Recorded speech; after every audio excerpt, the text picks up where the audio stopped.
जय जगन्नाथ सांग माने तो देखंतु ओडिशा पुलिस कनेस्टेबल ପାଇଁ ସମସ୍ତେ ବର୍ତ୍ତମାନ ଚିନ୍ତାରେ ଅଛନ୍ତି। ତ ସମସ୍ତଙ୍କର ଭାବନା ମୁଁ ବୁଝିପାରୁଛି। ଏ ଭିଡ଼ିଓରେ ଆମେ ଡିସ୍କସନ୍ କରିବା ଏ ପଦବୀ କେବେ ଆସିବ, କାହିଁକି ଲେଟ୍ ହେଉଛି, କ'ଣ କରିବା ପାଇଁ ପଡ଼ିବ, ସମ୍ପୂର୍ଣ୍ଣ ଡିଟେଲ୍ସ ଆମେ ଏଇ ଭିଡ଼ିଓ ମାଧ୍ୟମରେ ଜାଣିବା। ଯେଉଁମାନେ ଓଡ଼ିଶା ପୁଲିସ କନେଷ୍ଟବଳ ଯେଉଁଟାକି OISF କନେଷ୍ଟବଳ ହେଉ, ଆମର ଡିଷ୍ଟ୍ରିକ୍ଟ କନେଷ୍ଟବଳ ହେଉ, ତ ତା ପାଇଁ ଯେଉଁମାନେ ଅପେକ୍ଷା କରିକି ଅଛନ୍ତି, ପ୍ରିପାରେସନ୍ କରୁଛନ୍ତି, ସେମାନଙ୍କ ପାଇଁ ଏ ଭିଡ଼ିଓଟି ଇମ୍ପୋର୍ଟାଣ୍ଟ ରହିବ। ନିହାତି ଭାବରେ ଭିଡ଼ିଓଟି ଦେଖନ୍ତୁ। किसी डिस्कसन करवा टॉपिक बहुत हेल्पफुल रहिबो। तो जो मैंने चैनल फर्स्ट टाइम पे आछंती निहाती भाବରେ चैनल को सब्सक्राइब कर रखंतु आ वीडियो संपूर्ण देखंतु आ आपण मान सांग मान पाबु वीडियो शेयर करंतु। तो चलंतु देरी न करी हम स्टार्ट करिया। आ गोटे कथा कहि रखुची जो मैंने OISF सिविल कनेस्टेबल ପାଇଁ प्रिपरेशन करछन देखंतु पॉजिटिव वे समस्त रहंतु। कहीं कहूँ ना आपण मानकर वैकेंसी तो जेहेतु आमर वैकेंसी रही फिलअप हाँपाई बहुत सारा माने नोटिस आसी सारी आमर वैकेंसी आसीज तो केवे आसो आम तो आगू से डिस्कसन करवा। जो मैंने इंटरेस्टेड अच्छा माने OISF कनेस्टेबल हो कि सिविल कनेस्टेबल जोग देवाई तो तापाई रिटिन टा बहुत इंपोर्टाट से आपण मैंने प्रिपरेशन करने पड़ो। आमर गोटे छोट प्रयास जोटा कि आपण मान मक टेस्ट प्रैक्टिस इंपोर्टाट क्वेश्चन सहित जोटा कि आपण मैंने डायरेक्ट क्वेश्चन देखिए। बहुत सारा क्वेश्चन बछा बछा क्वेश्चन आपण पाइबे। बर्तमान 31टा मक टेस्ट सरला। टार्गेट अच्छी एग्जाम भितर 50टी full length mock test provide कर बर्तमान 31टा आपण सरी। तो आपण मैंने चाहिए जॉइन हो प्रैक्टिस करेंगे। बहुत इंपोर्टाट क्वेश्चन रोचे मात्र 79 रोज प्राइज। आउ जो मैंने इंटरेस्टेड अच्छा ये नंबर व्हाट्सएप मेसेज कर जॉइन हो पारे।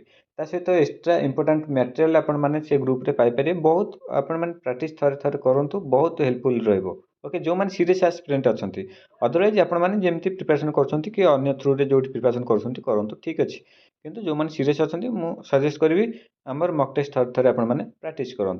ओके एबे जी टॉपिक उपरकू तो देखंतु समस्ते वर्तमान जिते सारा ओडिशा रे जो 3.5 लाख 4 लाख आपण मैंने एस्पिरेंट अच्छा ओडिशा पुलिस कनेस्टेबल को लेकर समस्त वर्तमान चिंतार कहीं ना गवर्नमेंट 2-3 मास आगु बहुत सारा नोटिस पर नोटिस आपण प्रोवाइड कर जो थी कि आपण मान मन गोटे पॉजिटिव भावना आस हाँ वैकेंसी किसी दिन भीतर आसीज देखले आसू आप डिसेम्बर अधा पाखापाखि हाँपाई आसला किंतु वैकेंसी आसी आपण मानकर चिंता कि ए वर्ष आसबनी नेक्स्ट वर्ष आसो। जदि नेक्स्ट वर्ष आसूसी किछिटा आपण मान भीतर पिला अच्छा एज पलाऊँच जेहेतु आपण मैंने जानते एज निए आपण मानकर जो ईयर रे बाहर से ईयर जनवरी 1 को एज निए।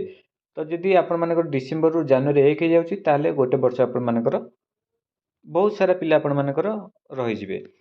तो देखंतु फास्ट तो कहबी आपण माने पॉजिटिव रुहंतु। जिला कनेस्टेबल आपण मानकर एई डिसेम्बर रे आसीजिवो आपण माने व्यस्त हुंतु नहीं।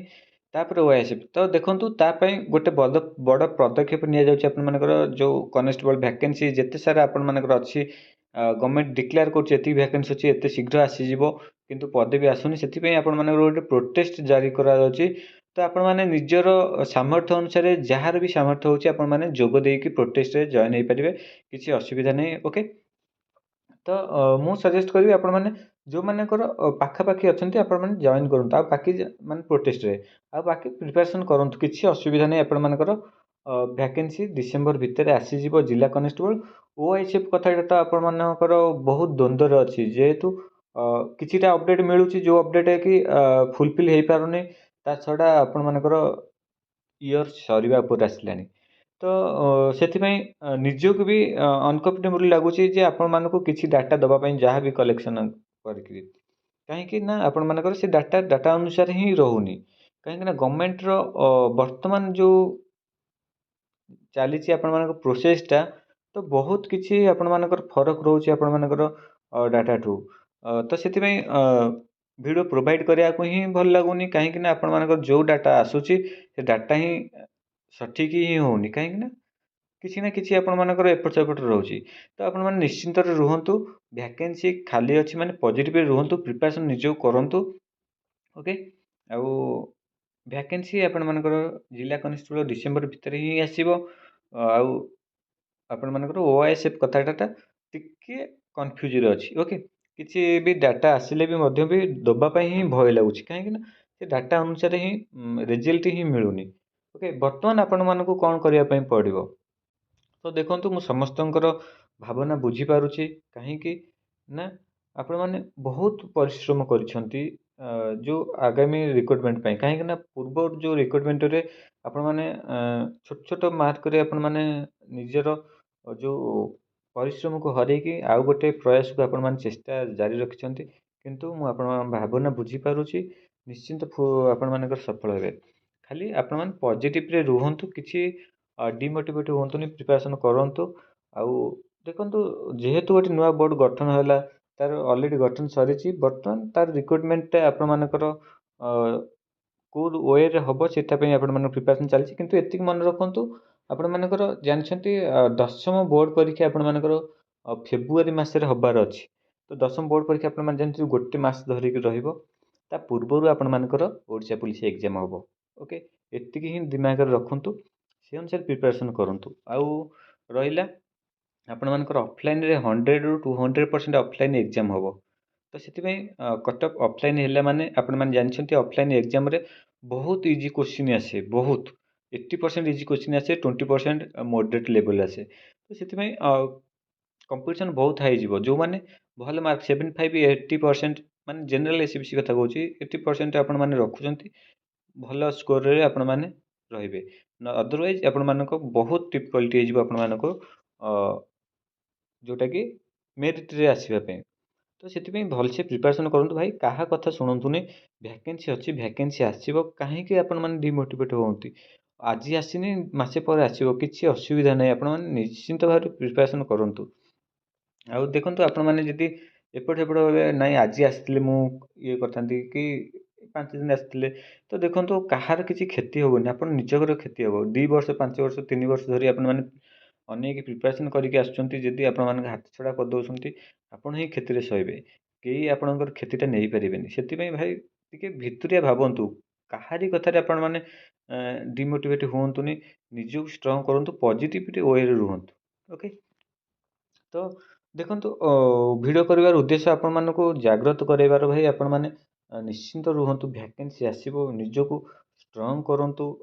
ଯେହେତୁ ଆମର କମ୍ପିଟିସନ୍ ଲେଭେଲଟା ଟପ୍କୁ ଯାଉଛି, ସେ କମ୍ପିଟିସନ୍ ଲେଭେଲରେ ନିଜକୁ ଟପ୍ରେ ରଖିବା ପାଇଁ ନିଜକୁ ସେତିକି ସଦୃଢ଼ କରନ୍ତୁ। ତ ଏତିକି ରହୁଛି ମୋର ମାନେ ଆପଣମାନଙ୍କ ପାଇଁ ଅନୁରୋଧ। ଆପଣମାନେ ନିହାତି ଭାବରେ ନିଜକୁ ଷ୍ଟ୍ରଙ୍ଗ କରନ୍ତୁ। ଭାଇ ଦେଖନ୍ତୁ, ଏଇ ସୁଯୋଗ ଛାଡ଼ି ଦେଉଛନ୍ତି। ଆଉ ଏମିତି ସୁଯୋଗ ଏତେ ଭ୍ୟାକେନ୍ସି ପୂର୍ବରୁ ସେଇ ଲେଭେଲରେ ଭ୍ୟାକେନ୍ସି ଆସିଥିଲା, ଆପଣମାନେ ସେଥିରେ ସଫଳ ହେଇନାହାନ୍ତି। ବର୍ତ୍ତମାନ ସେଇ ଲେଭେଲର ଭ୍ୟାକେନ୍ସି ଆସିବା ପାଇଁ ଯାଉଛି। ତ ସେଥିରେ ଯଦି ସଫଳ ହେଉନାହାନ୍ତି, ବିଫଳ ହେଉଛନ୍ତି, ଆଗକୁ ସେମିତି ଭ୍ୟାକେନ୍ସି ଆସିବାର ଚାନ୍ସ ହିଁ ନାହିଁ। ଓକେ, ତ ବୁଝିପାରୁଥିବେ। ତ ସେଥିପାଇଁ ଭାଇ କହୁଛି, ଭଲସେ ପ୍ରିପାରେସନ୍ କରନ୍ତୁ, ଭ୍ୟାକେନ୍ସି ଆସିବ, ଭ୍ୟାକେନ୍ସି ଅଛି, ନୋଟିସ୍ ଆସୁଛି, ଗଭର୍ଣ୍ଣମେଣ୍ଟ ବି ଡିକ୍ଲେୟାର କରୁଛି ଭ୍ୟାକେନ୍ସି ଦରକାର, ତା ପାଇଁ ବି ପ୍ରୋସେସ୍ ଚାଲିଛି। ଭାଇ ଏଥିରେ କିଛି ଡିମୋଟିଭେଟ୍ ହେବାର କିଛି ବି ନାହିଁ। ନିଜକୁ ଷ୍ଟ୍ରଙ୍ଗ କରନ୍ତୁ। ସେ ଯେଉଁ ସମୟଟା ଆସୁଛି, ସେ ସମୟକୁ କେମିତି ମାର୍କ ଦେଇକି ଆପଣମାନେ ପୁରା ଟପ୍ରେ ରହିବା ପାଇଁ ଚେଷ୍ଟା କରନ୍ତୁ। ତ ଆଶା କରୁଛି ସମସ୍ତେ ବୁଝିପାରୁଥିବେ।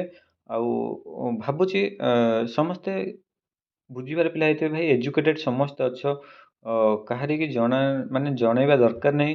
ମୁଁ ଭାବୁଛି ମୋତେ ବି ଏଇଟା ଯେଉଁ ଜଣାଉଛି, ଆପଣମାନେ ନିହାତି ଭାବରେ ଏଇଟା ନିଜେ ବି ଜାଣୁଥିବେ, କିନ୍ତୁ ମୋତେ ଜଣାଇବାକୁ ବାଧ୍ୟ। କାହିଁକିନା ଆପଣମାନେ ବହୁତ ସାରା ମେସେଜ୍ କରୁଛନ୍ତି, କ'ଣ କରିବା ପାଇଁ ପଡ଼ିବ। ତ ଗଭର୍ଣ୍ଣମେଣ୍ଟ ହାତରେ ସବୁ ଅଛି, ଆମକୁ ଖାଲି ଏତିକି ବୁଝିବାର ଅଛି, ପଜିଟିଭ୍ ଥିଙ୍କ ନେଇକି ଯିବାର ଅଛି ଯେ ଗଭର୍ଣ୍ଣମେଣ୍ଟ ଭ୍ୟାକେନ୍ସି କାଢ଼ିବ, ଆଉ ମୋତେ ସେଥିରୁ ଗୋଟେ ପଦବୀ ଦରକାର। ସେଥିପାଇଁ ମୋତେ ଯାହା ବି ହେଉ କରିବା ପାଇଁ ପଡ଼ିବ। ତ ଏତିକି ଭାଇ ମନରେ ଆଶା ରଖିକି ପ୍ରିପାରେସନ୍ କର ଭାଇ, 100% ସିଓର ହେବେ ଗୋଟେ ଜବ୍ ନେବେ। ଆଉ ଯଦି ନାହିଁ, ଆପଣଙ୍କର ଇଚ୍ଛା, ଯାହା ବି କରିପାରିବେ। ଆଉ ଲସ୍ ହେଲେ ଆପଣଙ୍କର, ଆଉ ଯଦି ଜବ୍ ପାଉଛନ୍ତି ଭାଇ ଆପଣଙ୍କର କେହି ବି କିଛି କେହି ନେଇପାରିବେନି, କି କାହା ଦ୍ୱାରା ବି କିଛି ଆପଣ ପାଇପାରିବେନି। ଏତିକି ମନେ ରଖନ୍ତୁ, ପ୍ରିପାରେସନ୍ କରନ୍ତୁ। ଜୟ ଜଗନ୍ନାଥ।